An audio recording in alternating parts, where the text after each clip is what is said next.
আমার থানায় সমস্যা নাই, রোড ছাড়ো, আমরা তো রোড ছাড়বো না। হাইকোর্ট দিয়ে নির্দেশ যদি পারমিশন না দেয় যে অমুক অমুক জায়গায় চলা নিষেধ, অমুক জায়গায় চলা যাইব, তারপরে আমরা রোড ছাড়বো না। আমার কথা একটাই, আগের সরকার যে নিয়ম করছে ওই নিয়মে আমরা গাড়ি চালাবো। যারা হাই রোডে ওটা নিষেধ, যারা যদি ভুলে উঠতে থাকে তার শাস্তির ব্যবস্থা।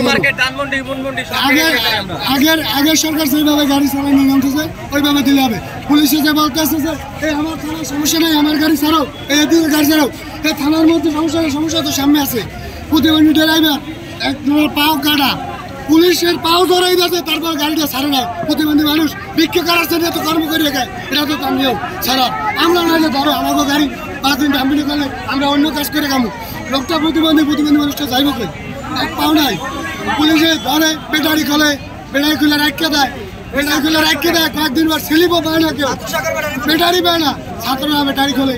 তারপর যে কথা সেইটাই পাই যে আমাকে আগের মতো চলতে যাও, আগে সরকার যেরকম নিয়ম দিয়েছে ওই রকম আমরা চলতে চাই। আর যারা হাই রোড উঠবো আগে কঠোর ব্যবস্থা করুক, গাড়ি ডাম্পিং করুক, কারণ সবাই এতটা পার্শ্ববঙ্গ সমান না ভাই। আরেকটা ব্যবস্থা ডাম্পিং করুক বা যে ব্যবস্থা করুক, হাইকোর্টে পারমিশন না দিলে আমরা ব্যারিকেড ছাড়বো। তাদের যদি জীবন দেওয়া লাগে দেবো, রক্ত দেওয়া লাগবে। আমি একা না, হাজার মানুষ খেয়ে রয়েছে।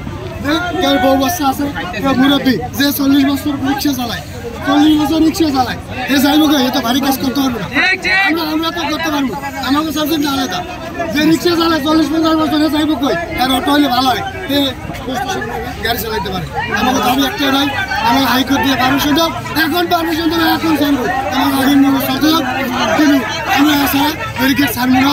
যদি জীবন যা চাও, আমরা না খাইয়ে মরার জন্য জীবন যাওয়া বলো।